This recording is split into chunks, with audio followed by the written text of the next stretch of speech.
రోమపత్రిక 8వ అధ్యాయం 12వ వచనం. రోమపత్రిక 8వ అధ్యాయం 12. కాబట్టి సహోదరులారా, శరీరానుసారముగా ప్రవర్తించుటకు మనము శరీరమునకు రుణస్థులము కాము. మీరు శరీరానుసారముగా ప్రవర్తించిన ఎడల ప్రవర్తించటానికి శరీరానికి మనం బాకీపడి లేము. ఎవరైనా మనకు మేలు చేస్తే మీ రుణాన్ని మేము ఎలా తీర్చుకోగలమండి అంటారు. కాబట్టి సహోదరులారా, శరీరానుసారముగా ప్రవర్తించుటకు మనము శరీరమునకు రుణస్థులము కాము. శరీరానికి రుణస్థులము కాము అనడానికి 6వ అధ్యాయంలో 7వ వచనం. చనిపోయిన వాడు పాప విముక్తుడని తీర్పు పొంది ఉన్నాడు. బాప్తిస్మము ద్వారా చనిపోయిన వారు, బాప్తిస్మము ద్వారా మర్చిపోకుండా, ఇప్పుడు చనిపోయిన వారు కాదు, చనిపోయిన వారు పాప విముక్తుడు. మీ పాపాలన్నీ కూడా ముంచటం ద్వారా పోతాయి అంటున్నాడు. మరలా అదే అధ్యాయంలో ముందుకెళ్ళేసరికి మరొక మాట అంటున్నాడు. 18వ వచనం, 6వ అధ్యాయం 18. పాపము నుండి మనము విమోచింపబడి నీతికి దాసులైతిరి. ఇప్పుడు అది మనసులో పెట్టుకుని చదవండి. కాబట్టి సహోదరులారా, శరీరానుసారముగా ప్రవర్తించుటకు మనము శరీరమునకు రుణస్థులము కాము. అంటే మీరు స్వతంత్రులు, యేసు రక్తము చేత కడుగబడిన స్వతంత్రులు. శరీర కార్యాలు చేయడానికి శరీరానికి రుణస్థులం కాదు. శరీర కార్యాలు ఏంటివి? పాపాలన్నీ శరీర కార్యాలే కదరా. శరీర కార్యాలు శరీరాన్ని బట్టి జరిగించేవి. గలతీ పత్రిక 5వ అధ్యాయం 19వ వచనం. శరీర కార్యములు స్పష్టమై ఉన్నవి. శరీర కార్యములు స్పష్టమై ఉన్నవి. అవేవనగా, అవేంటంటే జారత్వము, అపవిత్రత, కాముకత్వము, విగ్రహారాధన, అభిచారము, ద్వేషాలు, కలహము, మత్సరములు, క్రోధములు, కక్షలు, భేదములు, విమతములు, అసూయలు, మత్తతలు, అల్లరితో కూడిన ఆటపాటలు. ఇవి శరీర కార్యాలు. ఇవి మీరు చెయ్యకూడదు. శరీరానికి ఉన్న పెత్తనం ఏముందో మీ మీద, ఆత్మ మీద. మనం అంటే ఆత్మలో మట్టి నుండి తీయబడిన ఈ శరీరంలో ఉన్నాం. ప్రస్తుతం చచ్చినంత వరకు ఈ శరీరంలో ఉండాలి. ఉన్నాం గనక ఈ శరీరం మట్టి నుంచి కదా వచ్చింది. శరీరం మట్టి నుండి వచ్చింది. మట్టి నుండి వచ్చిన కోరికలన్నిటికీ, వస్తువులన్నిటికీ, ఆటపాటలన్నిటికీ మనల్ని అప్పగిస్తుంది సాతాను. మట్టిలో నుండి వచ్చిన శరీరము, మట్టిలో నుండి వచ్చిన వాటికి, శరీరం మట్టిలో నుంచి వచ్చిన పళ్ళు మట్టిలో నుంచే వచ్చాయి, పళ్ళు తినొచ్చు. శరీరం మట్టిలో నుంచి వచ్చిన ఆహార పదార్థాలు ఎన్నో పుట్టాయి. కోడి మాంసం తింటాం, మేక మాంసం తింటాం, అనేక రకాలైన మాంసాహారం తింటాం. అవి కూడా మట్టి నుండి వచ్చినవే. వరి అన్నం, గోధుమ రొట్టెలు ఎన్నో తింటుంటాం. ఇవన్నీ కూడా మట్టి నుండి వచ్చినవే. ఇవి తినొచ్చు. కానీ కోరికలు, ఈ శరీరానికి దప్పిక తీరాలనుకోండి, దప్పిక తీరాలంటే నీళ్లు తాగితే సరిపోతాయి అనుకుంటాను, మీరేమంటారు? మంచినీళ్ళు తాగితే దాహానికి సరిపోతాయా? మందు తాగితే? రెండూ డ్రింకింగే, అవి తాగడమే ఇది తాగడమే. నీళ్లు తాగిన వాడిని తాగబోతుండరు, మందు తాగిన వాడిని తాగబోతూ అంటారు. నీళ్లు తాగితే నేను దప్పిక తీరుతుంది. లేదు, నీళ్లు కాదు, నేను మందు తాగాలి. శరీర కోరికలకు రుణస్థులైపోతున్నారు వాళ్ళు. ఇలా ఎన్ని జాతకంలో ఎన్నున్నాయట, శరీరం ఎలాంటి కార్యాలు చేస్తుందట శరీరం? ఏ కార్యాలు చేసుకుంటూ పోద్దంటే, జారత్వము, 1 జారత్వము, అపవిత్రత, 2 అపవిత్రత, కాముకత్వము, కాముకత్వం 3, విగ్రహారాధన, విగ్రహారాధన 4, అభిచారము, అవిచారం 5, ద్వేషములు, ద్వేషములు 6, కలహము, కలహము 7, మత్సరములు, మత్సరములు 8, క్రోధములు, క్రోధములు 9, కక్షలు, కక్షలు 10, భేదములు, భేదములు 11, విమతములు, విమతములు 12, అసూయలు, అసూయలు 13, మత్తతలు, మత్తతలు 14, అల్లరితో కూడిన అల్లరితో ఆటపాటలు. కూడిన ఆటపాటలు 15. వీటికి అలవాటు పడిపోతాం మనం. అందరూ నండి ఇంచుమించు ఎక్కువ మంది శరీరానికి దాసులుగా మారిపోతారు. వాళ్ళు ఏం ఆలోచించరో తెలుసా?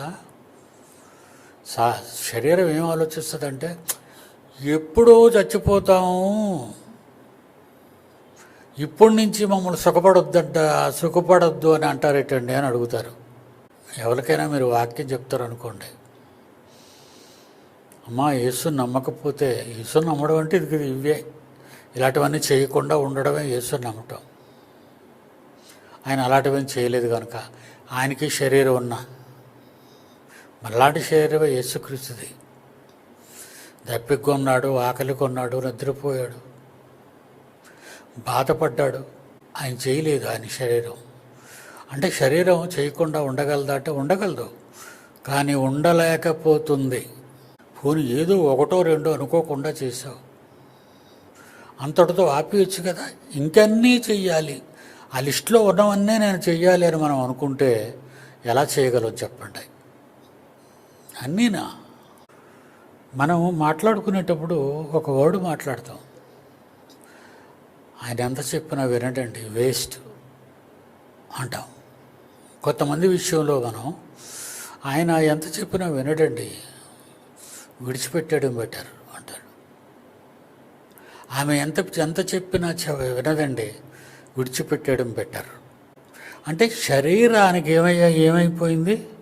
శరీరానుసారముగా 8:12 రోమపత్రిక, సహోదరులారా శరీరానుసారముగా ప్రవర్తించుటకు మనము శరీరమునకు రుణస్థులము కాము. శరీరానుసారముగా ప్రవర్తించిన ఎడల చావవలసిన వారయుందురు గాని ఆత్మచేత శారీర క్రియలను చంపిన ఎడల మీరు జీవిస్తారు. అంటే ఆత్మ శరీర క్రియలను చంపేస్తుందా? చెప్పండి. ప్రతిదానికి అబద్ధం ఆడుతున్నాం అనుకోండి, అలవాటు మీద కొంత నోరిపిది అబద్ధం. అది స్టార్టింగ్ నేరాల్లో, ఇది ఒక స్టార్టింగ్. ఇది పెద్ద నేరం కాదనుకుంటారు. ఏమండి 100 అబద్ధాలు ఆడాను ఒక పెళ్లి చేయాలి, లేదా 1000 అబద్ధాలు ఆడాను ఒక పెళ్లి చేయాలంటాడు. ఆడ ముఖం తగలెట్టడానికి ఆ మాట అన్నాడు. అబద్ధాలు ఆడి పెళ్ళిళ్ళు చేస్తావా? డేటింగ్లు ఎందుకు చేస్తున్నారు అనుకున్నారు? ఈమె వాడికి నచ్చాలి, వీడు ఆమెకు నచ్చాలి. ఇద్దరు సంసార సుఖాలు అనుభవిస్తూ ఉంటారు. ఈ సంసార సుఖాలలో మగవాడి నుంచి ఏదైనా ప్రాబ్లమ్స్ ఫేస్ చేసింది అనుకో, ఈ సంసార సుఖాలలో ఆడదాని నుంచి ఏదైనా ప్రాబ్లమ్స్ ఫేస్ చేస్తున్నాడు అనుకో, వాళ్ళిద్దరూ విడిపోతారు. డేటింగ్ ఒకప్పుడు పెద్దలు పెళ్లి చేసేవారు. ఉదాహరణకి అబ్రహాము తన కుమారుడైన ఇస్సాకు పెళ్లి చేశాడు. ఎలా చేశాడు? తన ఇంటి పెద్ద పరిచారకుడు ఎలియాజర్ని, కొంతమంది సేవకుల్ని వెళ్ళమన్నాడు రెబెకా ఉన్న చోటుకి, వాళ్ళ ఇంటికి, సొంతూరుకి. నా స్వజనులలో ఒక అమ్మాయిని చేసుకుంటానే అని అనుకున్నాడు. చాలామంది చుట్టాల్లో ఈ పెళ్ళిళ్ళు ఎక్కువగా చేసుకుంటారు. ఎందుకంటే చుట్టాలు కనుక చిన్ననాటి నుండి వాళ్ళ గురించినటువంటి వార్తలు వీళ్ళు వింటూ ఉంటారు. పెళ్ళికొడుకు గురించి కానీ, పెళ్ళి కూతురు గురించి కానీ. మా అన్నయ్య కూతురు పలానా ఆమె మంచిదండి. ఎందుకంటే చుట్టరికాలు జరుగుతున్నాయి కనుక వాళ్ళకి వీళ్ళకి మధ్య. అప్పుడు అమ్మాయి గుణగణాలు బట్టి ఆలోచించకుండా పెళ్లి చేసుకోవాలనుకుంటారు. అలాగే తన చుట్టాలైనటువంటి రెబెకా ఫ్యామిలీ గురించి ఆలోచించి మన స్వజనుల దగ్గరికి వెళ్ళండి. వెళ్ళి ఏ అమ్మాయి అయితే ముందుగా నూతి దగ్గరికి వచ్చి దిగుడు బావి, నూతిలో దిగి నీళ్లు బట్టి మీకు ఒంటెలకు నీళ్ళు ఇస్తుందో ఆమె దేవుడు ఏర్పరచబడిన ఇస్సాకు భార్య అవుతుందని ఎలియాజర్తో చెప్తాడు అబ్రహాము. ఎలియాజర్ వెళ్తాడు.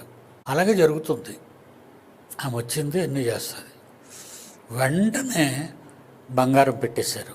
పసుపు కుంకాలని వీళ్ళు ఎలాగైతే పెడుతుంటారో వాళ్ళ పిల్లని పెంచేసుకున్నారు. అక్కడ తీసుకెళ్ళిపోతాం అనగానే తీసుకెళ్ళిపోండి అని చెప్పాడు. వాళ్ళన్న ఎలా బాను తీసుకొచ్చేస్తారు. తీసుకొచ్చినప్పుడు వీళ్ళ ఊరికి వచ్చేసరికి పొలంలో ఇస్సాకు కనబడతాడు. ఈమె దిగిపోయి చెంగు మూసుకొని ఆయన దగ్గరికి వెళ్తుంది. వాళ్ళిద్దరూ కూడా ఒక ఇంట్లోకి వెళ్ళిపోతారు. అంటే దాంపత్యానికి అనుమతి ఇవ్వబడింది. ఆయన ఏమైనా డేటింగ్ చేశాడా? లేదండి. సంస్కారవంతమైన పెళ్ళిళ్ళు ఇలాగే జరుగుతాయి. సంస్కారవంతమైన పెళ్ళిళ్ళు. ఆమె గర్భాన పుట్టిన వాళ్ళే యాషావు, యాకోబు. నేను అబ్రహాము, ఇస్సాకు, యాకోబుల దేవుడు అన్నాడే ఆ యాకోబు. యాకోబు పుడతాడు. అబ్రహాము కుమారుడైన ఇస్సాకు రెండో కుమారుడు. యాకోబు సంతతే ఇశ్రాయేలీలు. చరిత్ర, సంకల్పం అంటూ ఉండాలి. నీ పెళ్ళికి సంకల్పం ఉండాలి. నీ దాంపత్యానికి భవిష్యత్తు తెలియాలి. ఇశ్రాయేలీల దేవుడు, నేను ఇశ్రాయేలీల దేవుడును అంటాడు. దేవుడే, నేను ఇశ్రాయేలీల దేవుడును, నేను అబ్రహాం, ఇస్సాకు, యాకోబుల దేవుడును. రిబ్కా యాకోబును ఎక్కువగా ప్రేమించడం వలన యాషావు తరము వారిలో ఏ ఒక్కరిని చేసుకోకుండా ఏదో మేలు కుమార్తెల్లో ఒకరినో ఇద్దరినో ముగ్గురినో పెళ్లి చేసుకుంటాడు. దానివలన ఇస్సాకుకి తలపోటు అయింది, రిబ్కాకును మనోవేదన కలుగు చేసిరని ఉంది. యాషావు భార్యలు మనోవేదన కలిగించారు. కనుక సంకల్పానుసారమైన అనుబంధం కాదు వాళ్ళది. దేవునితో మనం అనుబంధం కలిగి ఉండాలి అంటే, యేసుతో మనం అనుబంధం కలిగి ఉండాలి అంటే దేవుని సంకల్పం నెరవేరుతుంది. దేవుని సంకల్పం నెరవేరుతుంది. దేవుని సంకల్పంలో ఉన్నామనుకునేవారు చాలామంది నమ్మిపోతున్నారు. అంటే తప్పు చేస్తున్నారు వాళ్ళు. నువ్వు దేవుని సంకల్పంలో ఉన్నవాడవైతే యేసు వాడవు. నువ్వు దేవుని సంకల్పంలో ఉన్నదానివైతే యేసు దానవు. అలా ఉండగలుగుతున్నారా? అలా ఉండగలిగితే చేయవలసిన పని ఏంటో తెలుసా? శరీరానుసారులు, శరీరానుసారంగా ప్రవర్తించటానికి. యాషావు చరిత్ర ముగిసిపోయింది. యాకోబు చరిత్ర ప్రారంభమైంది. బైబిల్లో పెద్ద కొడుకైన యాషావు చరిత్ర ముగిసిపోయింది. దేవుడు పట్టించుకోలేదు. నేను అబ్రహాము, ఇస్సాకు, యాషావుల దేవుడు అని ఎప్పుడు అనలేదు ఆయన. అబ్రహాము, ఇస్సాకు, యాకోబుల దేవుడును. ఈ సంఘము అనేదాన్ని పాత నిబంధనలో ఆయన బేతేలు నందు ఆ రాత్రి నిద్రపోయి ఒక రాయిని ప్రతిష్ఠించాడు. బేతేలు అదే. అక్కడ నుంచి సంఘం ఆరంభం అవుతుందన్నమాట. ఆ సంఘం ఆరంభానికి తొలిమెట్టది యాకోబు నిద్రపోయిన స్థలం. అక్కడ ఆకాశం నుంచి ఒక పెద్ద నిచ్చెన వేయబడ్డం, ఆయన పడుకున్నప్పుడు దర్శనంలో దేవదూతలు ఎక్కడాలు, దేవదూతలు దిగడాలు. దేవదూతలు ఎక్కడికి ఎక్కుతారు? పరదేశకు వెళ్తారు, పరలోకం వెళ్తారు. ఎక్కితే దిగితే భూలోకములోని సంఘముకి. ఆయన రాయి తలగడ కింద పెట్టుకున్నాడు అంటే అక్కడ ప్రతిష్ఠించాడు దేవుడిని. మనలను మనం ప్రతిష్ఠించుకున్నాం దేవుడికి బాప్తిసం తీసుకొని. మనలోనే ఉంటాడు, మనలోనే ఉంటాడు అనడానికి 15వ వచనం ఒకసారి చూడండి, మళ్ళీ వెనక్కి వెళదాం. అందులోనే రోమాపత్రిక 8వ అధ్యాయం 15వ వచనం. ఎలయనగా మరలా భయపడుటకు మీరు, పాపానికి భయపడుటకు మీరు దాస్యపు ఆత్మను పొందలేదు, స్వీకృత ఆత్మను పొందితిరి. ఆ ఆత్మ కలిగిన వారమై మనము నాయనా, తండ్రి అని మొరపెట్టుచున్నాము. మనము దేవుని పిల్లలమని ఆత్మ తానే మన ఆత్మతో కూడా సాక్ష్యం ఇచ్చుచున్నాడు. ఎవరు ఈ స్వీకృత పుత్రాత్మ? పరిశుద్ధాత్మ దేవుడండి. లేదంటే దత్తపుత్రాత్మ, దత్తత చేయబడి ఆయన ద్వారా మనల్ని దత్తత చేసుకున్నాడు. ఇప్పుడు దత్తత చేసుకోవడానికి కాగితాలు అవి రాయాలి కదా, సంతకాలు అవి పెట్టాలి కదా, పెద్దల సాక్ష్యాలు ఉండాలి కదా. ఆ సాక్ష్యం ఎవరంటే తానే మన ఆత్మతో కూడా సాక్ష్యం ఇచ్చుచున్నాడు. మనం ఎప్పుడైతే బాప్తిసం పొందుతామో పరిశుద్ధాత్మ దేవుడు మనలోకి ప్రవేశించగానే మనము దత్తత చేయబడిన వారము. దేవునికి దత్తత చేయబడ్డాం కనుకనే మనం ఎలాగో ప్రార్థన చేయాలో మనకు తెలీదు. ఆయనే మనలో ఉండి అబ్బా తండ్రి అని మొరపెట్టుచున్నాము. మనము దేవుని పిల్లలమని 16వ వచనంలో మనము దేవుని పిల్లలమని ఆత్మ మనకు తానే మన ఆత్మతో కూడా సాక్ష్యం ఇచ్చుచున్నాడు. మనం పిల్లలమైతే వారసులం అయిపోతాం, అనగా దేవుని వారసులం. క్రీస్తుతో కూడా మహిమ పొందుటకు ఆయనతో శ్రమపడిన ఇళ్ళ క్రీస్తుతోటి వారసులము. పరిశుద్ధాత్మ ద్వారా దత్తత చేయబడిన మనము నెంబర్ 1. ఎప్పుడైతే బాప్తిసం పొంది నీళ్లలో నుంచి నువ్వు బయటకు వస్తున్నావో పరిశుద్ధాత్మ చేత దత్తత చేయబడిన వాళ్ళం. పరిశుద్ధాత్మ మనల్ని దత్తత చేయగానే దేవుని వారసులం. 17వ వచనం మనం పిల్లలమైతే వారసులము, అనగా దేవుని వారసులము. ఎప్పుడైతే దేవునికి వారసులం అయ్యామో క్రీస్తుతో కూడా మహిమ పొందుటకు ఆయనతో శ్రమపడిన ఎడల క్రీస్తుతోటి వారసులము. మొత్తం ముగ్గురికి తండ్రికి కుమారుడిద్దరికీ కలిపి ముగ్గురికి మనం దత్తత చేయబడిన వారు. అది సంఘం. దత్తత చేయబడిన వారే సంఘముగా పిలువబడతారు. రక్షణ పొందుతున్న వారిని అనుదినము వారితో చేర్చును. అదే సంఘం. సంఘం అంటే అర్థం తెలియదండి ఎవరికి. ఏదో ప్రాంతాల బట్టి సంఘాలు, ప్రాంతాల బట్టి సంఘాలు ఏర్పరచుకుంటారు. అలాంటి సంఘం కాదు మనకి. అలాంటి సంఘం కాదు. పరిశుద్ధాత్మ యేసుక్రీస్తుని తండ్రిని కలిగిన వారమే మనమే ఆయన సంఘం. ఎక్కడికి వెళ్ళినా మీకు అదే ఆన్సర్ వస్తుంది. సంఘాన్ని చాలా చిన్న చూపు చూస్తారు. సంఘంలో ఉన్న ప్రధానమైనటువంటి కార్యక్రమాలు ఏమని చెప్పాడు అపోస్తుల కార్యం 2వ అధ్యాయం 42వ వచనంలో. సంఘములు ఏమి జరుగుతాయని సంఘానికి వెళ్ళమంటున్నాడు, సంఘంలో ఉండమంటున్నాడు. వీరు అపోస్తులు ఆనాడు రాశారు, మత్తయి సువార్త నుంచి ప్రకటన గ్రంథం వరకు. జాగ్రత్త. అపోస్తులు అనగానే ఆదికాండం నుంచి అనుకోకండి, అది ఇశ్రాయేలీలకు. వీరు అపోస్తుల బోధ యందును, సహవాసమందును, వాళ్ళతో కలిసి ఉండుట ఎందును, రొట్టె విరుచుట ఎందును, ప్రార్థన చేయుట ఎందును ఎడతెగక ఉండిరి. అది సంఘం అండి. రొట్టె విరుచుట అనేది ఆదివారం కనుక అది ఎప్పుడైనా పర్వాలేదు. రొట్టె విరిచే కార్యక్రమం ఆదివారం.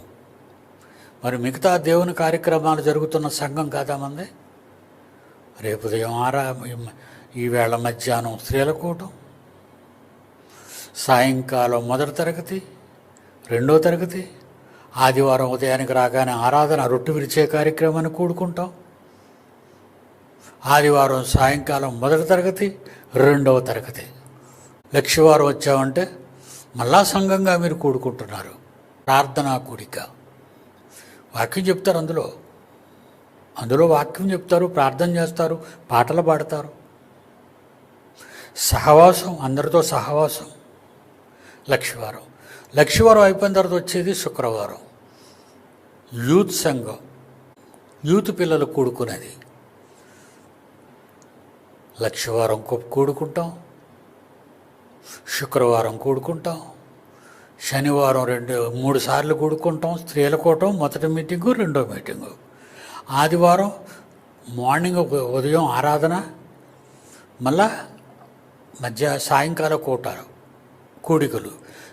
ఇవన్నిట్లో కూడా ఒక ఆదివారం ఉదయం రొట్టె విరిచట కార్యక్రమం తప్ప మిగతా కార్యక్రమాలన్నిటిలోనూ మన సహవాసములోనూ అపోస్తుల బోధ అంటే మత్తయి సువార్త నుంచి ప్రకటన గ్రంథం వరకు అపోస్తుల బోధ యందును, సహవాసమందును, ఆదివారమున రొట్టె విరుచుట యందును, ప్రార్థన చేయుట యందును ఎడతెగక తెగకూడదు. నేను పలానా రోజు రాలేనండి అని అనకూడదు. మీరు రావాలి.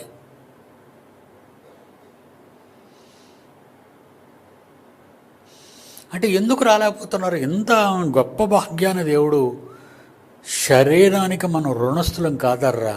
శరీరం ఏదో పెడతదర్రా పెంట, మనల్ని వెళ్ళకుండా, మనం రాకుండా దూరం అంటుంది. దేవుడు బహుమానాలుగా పిల్లలు ఇస్తే పిల్లలు సిద్ధపడలేదంటారు, పిల్లల్ని సిద్ధపరచరు. సంఘానికి వచ్చిన వాళ్ళందరూ నేను ఎక్కడైనా చూస్తుంటాను కదండి, గేటు దగ్గర ఆరాధనకు వచ్చినప్పుడు పిల్లలు తెచ్చుకుంటారు వాళ్ళు. మరి మిగతా కాలంలో పిల్లలు వినాలా వద్దా మీరు చెప్పండి. ఆరాధనకు వచ్చినప్పుడు పిల్లలు తెచ్చుకుంటారు. ఎవరు? ఏమి ఎరుగిన వారు, వాళ్ళు వదిలేయండి. ఈ ప్రసంగం, ఈ మాటలు విన్నవాళ్ళు మిగతా కాలంలో ఎందుకు పిల్లలను తేరు? మిమ్మల్ని అడుగుతున్నారు. మీరు చాలామందికి పిల్లలు ఉన్నారు, వయసుని పిల్లలు ఉన్నారు, వాళ్ళని తీసుకురారు. అంటే మీరు తప్పు చేస్తున్నారా? అంటే వారి శరీర క్రియలు, ఏదో ఎగ్జామ్ ఉంది మేము చదువుకోవాలి, ఈ అరపూటకి ఏం చదివేస్తాడు? ఏం చదివేస్తుంది అమ్మాయి? పద, ఆరాధనకు పద, క్లాసులకు పదండి. సహవాసమందును ఎడతెగక, బాప్తిజం తీసుకున్న వాళ్ళు తెగిపోకూడదు. ఆదివారం వచ్చి సోమవారం అదే ప్రార్థనకు రాకపోవటం, లక్షవారం వచ్చిన వాళ్ళు శనివారం రాకపోవటం, శనివారం రాని వాళ్ళు ఆదివారం ఉదయానికి కొంతమందినే తీసుకొస్తారు, మిగిలిన వారందరూ పిల్లలు తీసుకొని ఆరాధనకు వస్తారు. మేజర్స్ గురించి చెప్తున్నాడు, పెద్దవాళ్ళు. బాప్తిజం తీసుకున్న వాళ్ళ గురించి, పసిపిల్లల గురించి నేను చెప్పటం లేదు. అంటే మన వాళ్ళు ఎందుకో పిల్లలు తీసుకురాకుండా వస్తున్నారు. అపోస్తుల బోధ, సహవాసమందును, అపోస్తులతో అంటే సంఘముతో సహవాసము, రొట్టె విరుచుట యందును, ఆదివారము రొట్టె విరుచుట యందును, ప్రార్థన చేయుట యందును, మిగిలిన రోజుల్లో ప్రార్థన చేయుట యందును ఎడతెగక ఉండిరి. అంటే కంటిన్యూగా మీరు రావాలి. ఒంట్లో బాగోలేకపోతే సరే. మన సంఘంలో చాలామంది రారు. రేపు చూడండి, ఇదేం ఖాళీ ఉండదు కుర్చీలు. ఆ బయట వాళ్ళు అడిగితే చెప్తారు, పైకి వచ్చిన వాళ్ళు అందరినీ ఇక్కడ సీట్లు అయిపోయి కిందకి వెళ్ళిపోండి అని చెప్తారు వాళ్ళు. అంటే ఆదివారపు క్రైస్తవులు, ఆదివారం ఉదయపు క్రైస్తవులు. మరి వీళ్ళకి ఏం అర్థం అవుతుందండి బైబిలు? చెప్పండి. నేను అన్నానని కాదు కానండి, ఇంత విపులంగా మీకు ఎవరు చెబుతారు? ఎలా వెళ్ళిపోవాలనుకుంటున్నారు మీరు పరలోకానికి? మోషే కాలం నుంచి పిల్లల్ని ఎలా పెంచాలో చెప్పాడు కదా. ఇంట కూర్చొని ఉన్నప్పుడు, లేచినప్పుడు, పండుకొనినప్పుడు, త్రోవ నడిచినప్పుడు మీ పిల్లలకు వాటిని నేర్పించండి. మరి నేర్పిస్తున్నారా మీరు? మీలో చాలామంది తల్లులే వాళ్ళ పిల్లలను తీసుకురారు. అప్పుడు వీరెవరు? శరీరానుసారులు. మా పిల్లల్ని గొప్పవాళ్ళుగా మార్చేయాలి. ఐఏఎస్ అయితే కలెక్టర్ అయిపోతాడు, ఐపీఎస్ అయితే కమిషనర్ అయిపోతాడు, మెడిసిన్ అయితే డాక్టర్ అయిపోతాడు, కన్స్ట్రక్షన్ అయితే ఇంజనీర్ అయిపోతాడు. వాటిల మీదే కదండి. సాఫ్ట్వేర్ అయితే సాఫ్ట్వేర్ ఇంజనీర్ అయిపోతాడు. వాటికి కదండి మీరు విలువిస్తున్నారు. బైబిల్కి ఏం విలువిస్తున్నారు? అవి చెప్పబడవు, వాడికి పబ్లిసిటీ లేదు. కోరుండి ఫీజులు కట్టుకుని సాఫ్ట్వేర్ ఇంజనీర్ చదువుతావు లక్షలు. కోరుండి డబ్బు కట్టుకొని మెకానికల్ ఇంజనీరింగ్ చేరుతావు. మీరు మెడికల్ కాలేజీ సీటు కోసం లక్షలు ఖర్చు పెడతావు డాక్టర్ అవడానికి. ఏమంటే దేవుని సన్నిధికి రావడానికి మీ దగ్గర ఏమైనా డబ్బులు వసూలు చేస్తున్నామా? అక్కడ ఏదైనా డిబ్బి పెట్టామా, ఇందులో కొంత సొమ్మేసి వెళ్ళిపోండి అని? దేవుడు మిమ్మల్ని నిలదీస్తాడు సొమ్మండి. నేను అడిగినవన్నీ అడుగుతాడు ఆయన. ఎవరి కోసం వస్తున్నావు? నీకు అవసరం కానీ నీ భర్తకు అవసరం లేదా? నీ భర్తకు అవసరం అయితే నీ భార్యకు అవసరం లేదా? మీ ఇద్దరికి అవసరం ఉంటే పిల్లలకు అవసరం లేదా? చెప్పండి. వాళ్ళు కూడా వినాలి, చిన్ననాటి నుండే. ఈ శరీరం ఈ లోకానికి అలవాటు పడి లోకంలో ఉన్న దౌర్భాగ్యపు ఆలోచనలు మునిగిపోయి ఇదిగోండి జాబితాలో ఉన్న 15 పాపాలు చేసుకుంటూ నిత్యము పోతుంటారు. 12వ వచనం 8వ అధ్యాయం, మీరు శరీరానుసారముగా ప్రవర్తించిన యెడల చావవలసిన వారయుందురు. అంటే వెంటనే చచ్చిపోవడం కాదండి, మీరు చచ్చిపోయాక నరకానికి వెళ్ళిపోతారనే మాట అది. శరీరానుసారముగా ప్రవర్తించిన యెడల చావవలసిన వారయుందురు, కానీ బాప్తిసం పొందుట వలన ఆత్మచేత శారీరక క్రియలను చంపిన యెడల జీవించెదరు. ఆత్మచేత దేన్ని చంపియాలా? శారీరక క్రియలు. మత్తయి సువార్త 5వ అధ్యాయం 29-30.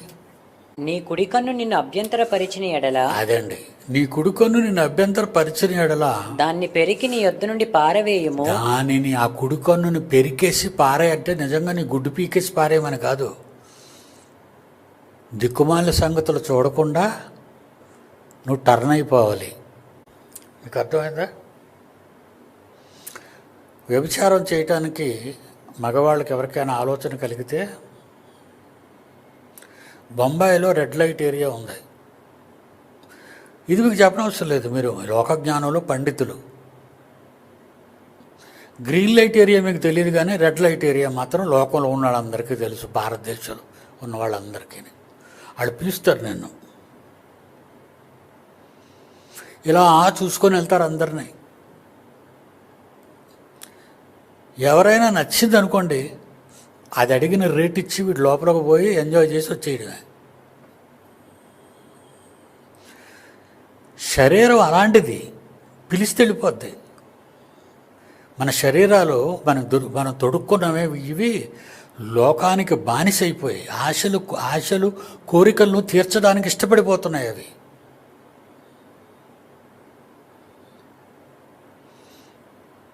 అవి ఇష్టపడుతున్నాయి.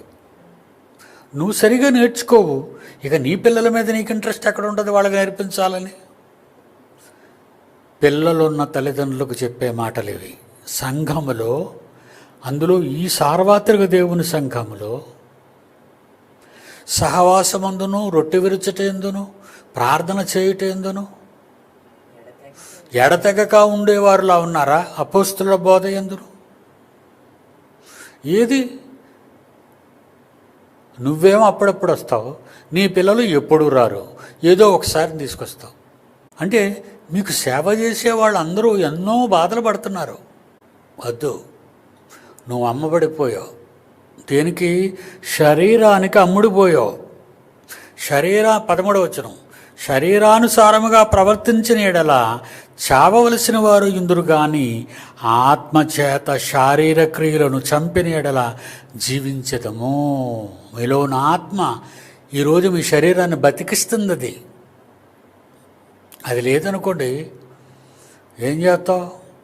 ఆడు చచ్చాడా లేదా నిర్ధారణ, మనం సింపుల్ నిర్ధారణ చేయడానికి ఏం చేసుకుంటాం? ముగ్గు దగ్గర చెయ్యి ఆడతాం, గాలి వస్తుందో లేదా అని. డౌట్ వచ్చింది అనుకోండి, గుండె మీద చేయి పెడతాం, గుండె మీద చెవి పెడతాం, హార్ట్ బీటింగ్ వినపడుతుందా లేదని. అప్పుడు మనల్ని చూసి ఎర్రిగా అంటాడు, అంటే పోయాడు అని. ఎక్కడికి పోయాడు అంటే తెలుసా మీకు?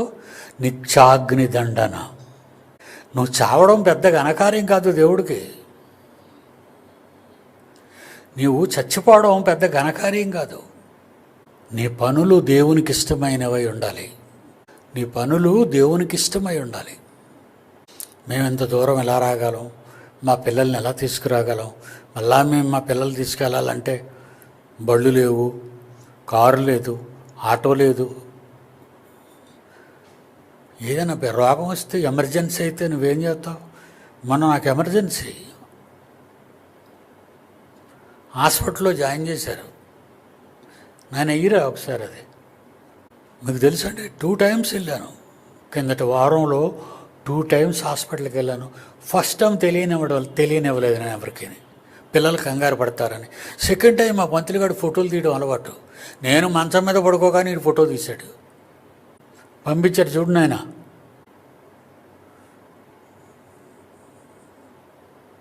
చూసారా ఎన్నున్నాయో? నాకు ఫోన్ వచ్చింది. ఎందుకంటే మీ అన్నయ్య లేడు, ప్రసన్నబాబు లేడు, మీటింగ్స్కి వెళ్ళాడు, నేను ఉన్నవాడిని ఒక్కడనే. మీరు సాయంకాలం క్లాస్కి వస్తారా అని అడిగింది ఫోన్లో. అడిగారు ఒకరు. తప్పనిసరిగా వస్తాను. ఈ శరీరం ఏదో మంచం ఎక్కిందని దాన్ని అక్కడ పడుకోబెడితే హ్యాపీగా పడుకుంటుంది, రాదు. ఎందుకంటే అదంతా ఏసీ, డాక్టర్ల పర్యవేక్షణ. కాకపోతే వేలు తింటారు. ఇది కేజీహెచ్ కాదారో, ఇది ప్రైవేట్ హాస్పిటల్, పెద్ద సూపర్ స్పెషాలిటీ హాస్పిటల్స్ అవి. మరి నేను నా శరీరాన్ని, నాకు ఇప్పుడు బాగోలేదు, చాలా నీరసంగా ఉంది. నా వాయిస్ మీకు అర్థమైపోతుంది, తీసేనైనా. ఎవరికి తెలిసినా ఈ ఫోటో కానీ పెట్టేస్తే పిల్లలందరూ కంగారు అయిపోతారు. ఎవరికి తెలియకూడదని నేను దాస్తే ఈ మహానుభావుడు మా ఫోటోగ్రాఫరు వీడు ఫోటో తీస్తాడు, ఫోటో తీసి అక్కడున్న స్టాఫ్తో గొడవ పడుతున్నాడు.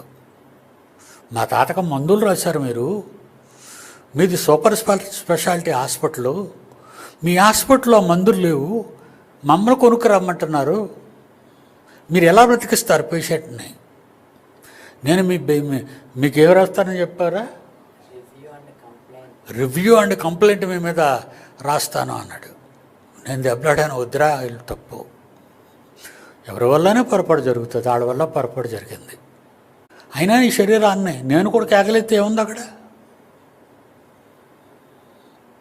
ప్రియమైన దేవుని పిల్లలారా, శరీరాన్ని ఆస్పదం చేసుకోకూడదు. ఈ పరిస్థితుల్లో నేను ఇక్కడికి రాకూడదు, మాట్లాడకూడదు. కానీ నా మాటలు వినడానికి ప్రపంచం అంతా ఎదురు చూస్తూ ఉంటుంది, ఆయా దేశాల నుండి. ఈవేళ తరగతిలో నేను లేకపోతే ఫోన్లు వచ్చేస్తాయి. ప్రసన్నబాబుకు ఫోన్లు వస్తాయి, జాన్సన్కి ఫోన్లు వస్తాయి, జీవన్ బాబుకు ఫోన్లు వస్తాయి, ఎందుకు డాడీ రాలేదు? కానీ నా దేవుడి గురించి రావాలి. ఎందుకంటే శరీరానుసారముగా ప్రవర్తించిన ఇలా చావవలసిన వారమై ఉందురు అని నేను అనుకుని ఆత్మచేత శారీరక క్రియలను చంపిన ఎడల జీవిస్తాను నేను అని వచ్చేసాను, బాగలేకపోయినా. అలాగే 14వ వచనం, దేవుని ఆత్మచేత ఎందరు నడిపింపబడుదురో వారందరూ దేవుని కుమారులైందురు. ఇప్పుడు నేను దేవుని కుమారుడిని అవడానికి నా రోగాలన్నింటినీ దాచిపెట్టి నేను మీ మధ్యకు వచ్చి కూర్చోగలిగాను. ఇప్పుడు నా పిల్లలందరికీ తెలిసింది, డాడీకి బాగులేదట, హాస్పిటల్లో జాయిన్ అయ్యారట అని. 2 సార్లు, ఒకసారి కాదు, అలా 2 సార్లు జరిగింది. కిందట వారమే. ఎందుకు మీకు చెప్పడం? మీరు ఏం చేయగలరు పాపం? మేము ప్రార్థన చేస్తాం కదండి. అవును, ప్రార్థన చేస్తారు, నేను కాదంటం లేదు. ఎవరు ప్రార్థన వింటాడు దేవుడు? తమ పిల్లల్ని దేవుని సన్నిధికి తీసుకురాలైన తల్లిదండ్రుల ప్రార్థన వింటాడా దేవుడు? మీ ప్రార్థనలే వినడు. మీ ప్రార్థనలే విననప్పుడు దేవుడు, మీరు ప్రార్థన చేస్తే ఏంటి, చేయకపోతే ఏంటి? నా తండ్రికి నేను కావాలి. నన్ను తీసుకొచ్చి కూర్చోబెట్టాడు. నా శరీరం ఏమైనా బతికిస్తుందేమో, వీడు బతికిచ్చేస్తాడా అని కూడా ఆలోచిస్తారు. తండ్రి అయిన దేవుడు లేదు, వీడు వస్తాడు, నన్ను తీసుకొని వెళ్ళి సిలువేసేస్తారని యేసుక్రీస్తుకు తెలుసు. ఆ రాత్రి గెత్సెమనే వనంలో వచ్చేసారు సోల్జర్స్ అందరూ డ్యూటీలు పట్టుకొని. పగలంతా మీ మధ్యనే కదా ఉన్నాను, మీరెందుకు నన్ను పట్టుకోవడానికి రాలేదు? ఒక బందిపోడు దొంగను పట్టుకునేటట్లు మీరు అర్ధరాత్రి అప్పుడు వచ్చి నన్ను అరెస్ట్ చేస్తున్నారు. ఈలోగా తోడున్న అంతవరకు వాళ్ళతో ఉన్న అపోస్తులందరూ పరారైపోయారు. పదండి వెళ్దామని వెళ్ళాడు వాళ్ళతో. తన శరీరానికి లోబడలేదు. నన్ను సిలువెక్కించేస్తారు, కొరడాలతో కొడతారు, ముళ్ళ కిరీటం పెడతారు, పక్క బల్లెపోటు శీలలు వేస్తారు. ఇవన్నీ తెలుసు ఆయనకి, తెలిసే వెళ్ళాడు. మనకి ఎన్ని కష్టాలున్నా, ఎన్ని బాధలున్నా, పిల్లలు బాగులేకపోయినా, భర్త బాగులేకపోయినా, భార్య బాగులేకపోయినా, ఎవరు బాగున్నా బాగులేకపోయినా, నా రాజ్యము నా నీతి మొదట వెతకండి, ఈ బాగులేనివన్నిటినీ మీకు బాగు చేసి పెడతానని మాటిచ్చాడు ఆయన. కానీ ఆయన మాటలు నమ్మమను. ఆయన మాటలు నమ్మి ఒక అడుగు ముందుకెళ్ళలేము. మరి ఎప్పుడు మన శరీరాన్ని గెలవగలం మనం? నా శరీరాన్ని నేను గెలుచుకున్నాను ఈరోజు, దాన్ని గెలవాలి. ఓకేనా? 14వ వచనంలో, దేవుని ఆత్మచేత నడిపింపబడుదురో వారందరూ దేవుని కుమారుల ఇందురు ఎలయనగా మరలా భయపడుటకు, మీ శరీరానికి మీరు భయపడకండి, మరలా భయపడుటకు దాస్యపు ఆత్మను పొందలేదు, కానీ దత్తపుత్ర ఆత్మను పొందితిరి. ఆత్మ కలిగిన వారమే మనము నాయనా, తండ్రి అని మొర్రపెట్టుచున్నాము. మనము దేవుని పిల్లలమని ఆత్మ తానే మన ఆత్మతో కూడా సాక్ష్యం ఇచ్చుచున్నాడు. మనము పిల్లలమైతే వారసులము. మనము పిల్లలమైతే వారసులము అనగా దేవుని వారసులము. క్రీస్తుతో కూడా మహిమ పొందుటకు ఆయనతో శ్రమపడిన ఎడల క్రీస్తుతోటి వారసులము. Okay, God bless you. రేపు కలుసుకుందాం.